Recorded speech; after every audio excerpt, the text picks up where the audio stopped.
बनाया। जब अंग्रेज भारत में आए तो उन्होंने आजाद ब्राह्मणों को गुलाम बनाया। जो ब्राह्मणों के गुलाम थे उनको गुलाम बनाया ही नहीं, बनाने की जरूरत ही नहीं थी।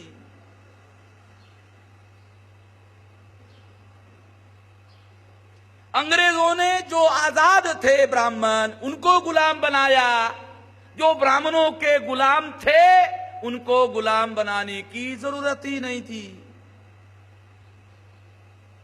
जब अंग्रेज भारत में आए तो हम दोहरे गुलाम हो गए, ब्राह्मण अंग्रेजों के गुलाम हो गए। हम तो पहले से ब्राह्मणों के गुलाम थे, अर्थात हम गुलामों के गुलाम हो गए। ब्राह्मण अंग्रेजों के गुलाम, हम ब्राह्मणों के गुलाम। अंग्रेजों के विरोध में आजादी की जंग चली, ब्राह्मण आजाद हो गए। जो ब्राह्मणों के गुलाम थे 15 अगस्त को ब्राह्मण आजाद हो गए, जो ब्राह्मणों के गुलाम थे वो आजाद नहीं हुए। ये समस्या थी। इस समस्या के लिए बाबा साहब अम्बेडकर ने अपने आजादी का आंदोलन अलग रखा था और अंग्रेजों को कहा कि ट्रांसफर ऑफ पावर को मैं मान्यता देने के लिए राजी नहीं हूं, मैं संविधान को भी मान्यता देने के लिए राजी नहीं हूं, ऐसे किसी संविधान को मैं मान्यता देने के लिए राजी नहीं हूं जो हम लोगों को संवैधानिक अधिकार देने के लिए तैयार नहीं है। हम ऐसे लोगों को, ऐसे संविधान को, ऐसे किसी संविधान को मान्यता देने के लिए राजी नहीं है। बाबा साहब अम्बेडकर बंगाल से संविधान सभा के लिए चुनाव होता है। गांधी और कांग्रेस ने प्लान बनाया कि अम्बेडकर को अगर चुनाव में परास्त कर दिया जाए तो अंग्रेजों को समझाना आसान हो जाएगा कि अम्बेडकर के साथ कोई है ही नहीं, लोग ही नहीं है। अगर अम्बेडकर चुनाव में हार जाते हैं, गांधी और कांग्रेस ने प्लान बनाया। क्या प्लान बनाया? कि अगर अम्बेडकर चुनाव में हार जाते हैं तो अंग्रेजों को समझाना आसान हो जाएगा, अम्बेडकर के साथ कोई लोग ही नहीं है, जो थे वो कांग्रेस के साथ आ गए हैं, उन्होंने गांधी जी का नेतृत्व मान लिया है, ऐसा कहने का, बोलने का अवसर मिलेगा। इसलिए 46 को चुनाव हुआ और बाबा साहब अम्बेडकर महाराष्ट्र से चुनाव लड़ने की बजाय बंगाल गए। बंगाल के लोगों ने बाबा साहब अम्बेडकर को संविधान सभा पर चुनकर भेजा। जिन 4 जिले के लोगों ने, खुलना, जसोर, बोरीशाल और फरीदपुर के बंगाली लोगों ने बाबा साहब अम्बेडकर को चुनकर भेजा, बाद में गुस्सा होकर गांधी और कांग्रेस ने वो 4 जिले पाकिस्तान को दे दिए दंड स्वरूप। ये आजादी का जो लड़ाई है, ये लड़ाई, ये सारी कहानी, इतिहास जब तक नहीं समझोगे आपको कुछ पल्ले पड़ने वाला नहीं है, आपको कुछ समझ में आने वाला नहीं है। ये शह और मात देने का जो खेल चल रहा है, इसमें जो शह और मात का खेल खेल रहे लोग हैं, आजादी का आंदोलन का लड़ाई चलाने वाले जो लोग हैं, वो किसी को कुछ देना नहीं चाहते थे। और बाबा साहब अम्बेडकर ऐसे किसी संविधान को जिसमें प्रजा को अधिकार ना हो, मान्यता देने के लिए राजी नहीं थे। जब बाबा साहब अम्बेडकर संविधान सभा पर चुनकर गए तो गांधी और कांग्रेस की वो योजना विफल हो गई और मजबूर होकर गांधी और कांग्रेस को बाबा साहब अम्बेडकर को मान्यता देना पड़ा। और इस तरह से बाबा साहब अम्बेडकर ड्राफ्टिंग कमेटी के चेयरमैन बनाए गए। बाबा साहब अम्बेडकर संविधान सभा के अंदर जो एक कमेटी थी, संविधान लिखने वाली प्रारूप समिति, संविधान लिखने वाली कमेटी, जिसको अंग्रेजी में ड्राफ्टिंग कमेटी कहते हैं, उस कमेटी का चेयरमैन बनाया गया। संविधान सभा का चेयरमैन डॉक्टर राजेंद्र प्रसाद और संविधान लिखने वाली समिति का चेयरमैन बाबा साहब अम्बेडकर। ध्यान रखना, कंफ्यूजन हो जाता है बहुत सारे लोगों का। मान्यता देने वाली जो हाउस है उसका चेयरमैन डॉक्टर राजेंद्र प्रसाद और संविधान लिखने वाली जो कमेटी है उसका चेयरमैन बाबा साहब अम्बेडकर। मजबूर होकर गांधी और कांग्रेस को बाबा साहब अम्बेडकर को ड्राफ्टिंग कमेटी का चेयरमैन बनाना पड़ा। ये गांधी जी की मजबूरी थी ये गांधी जी का उपकार नहीं था। ध्यान रखना, कांग्रेस के लोग इसको उपकार के तौर पर प्रचार में ला सकते हैं। अगर गांधी जी ने और कांग्रेस ने उपकार किया होता तो उस समय के अखबार वाले जरूर लिखते, उस समय के अखबार वाले एडिटोरियल भी लिखते कि गांधी जी ने बाबा साहब आंबेडकर पर उपकार किया, ऐसा जरूर लिखते। अगर उस समय के अखबार वालों ने नहीं लिखा है, न एडिटोरियल लिखा, न खबर दिया, तो इससे प्रमाणित होता है कि उस समय का फैक्ट कुछ अलग था, आज की परिस्थितियां कुछ अलग है।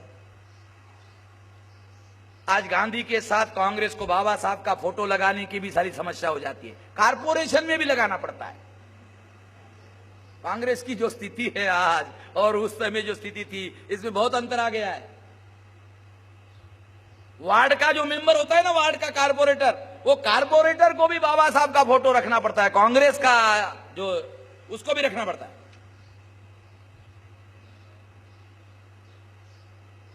ये परिस्थिति में जो बदलाव आया हुआ है, ध्यान रखो। इसलिए कांग्रेस के लोग ऐसा प्रचार कर सकते हैं कि ड्राफ्टिंग कमेटी का चेयरमैन बाबा साहब आंबेडकर को गांधी ने उपकार के तौर पर बनाया। गलत, 200% गलत। ये पॉलिटिकल डिसीजन था, ये पॉलिटिकल डिसीजन था।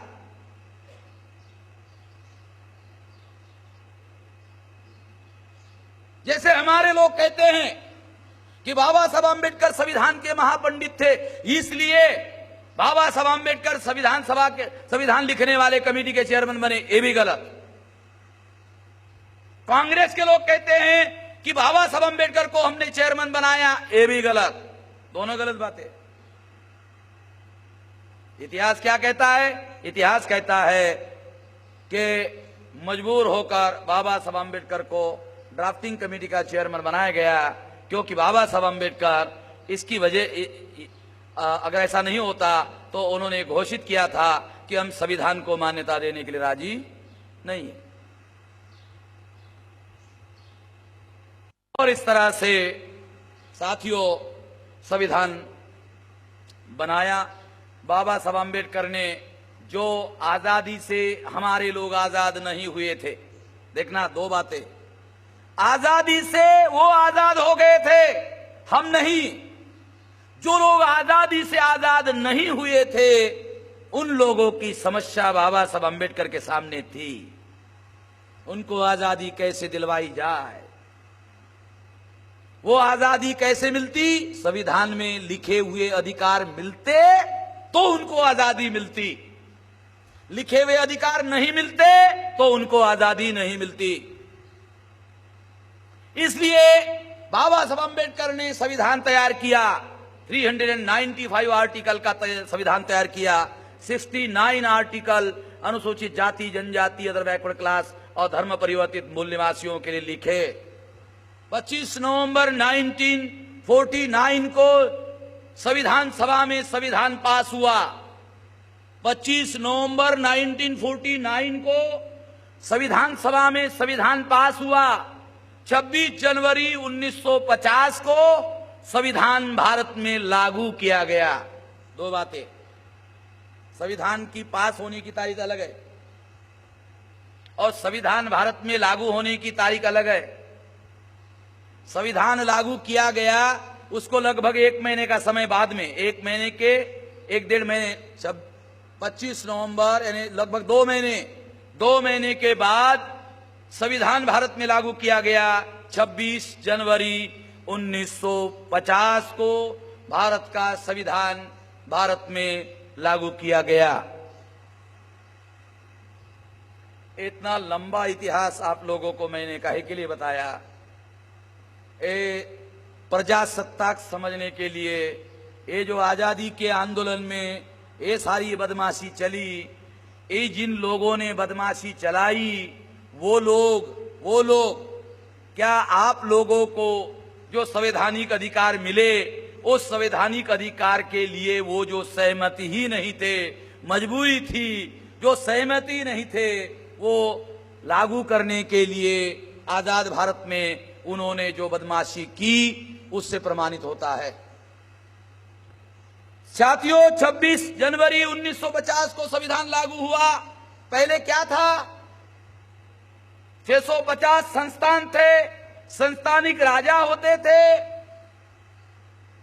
650 संस्थान थे भारत में। संस्थानिक राजा होते थे। राजा के घर में राजा पैदा होता था, रानी के पेट से राजा पैदा होता था। राजा अपने गद्दी का उत्तराधिकारी घोषित करता था।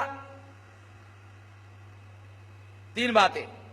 राजा के घर में राजा पैदा होता था, रानी के पेट से राजा पैदा होता था, राजा अपने गद्दी का उत्तराधिकारी नियुक्त करता था।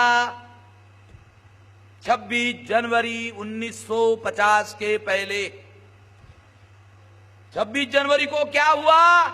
26 जनवरी को संविधान लागू हुआ और लागू होते ही भारत को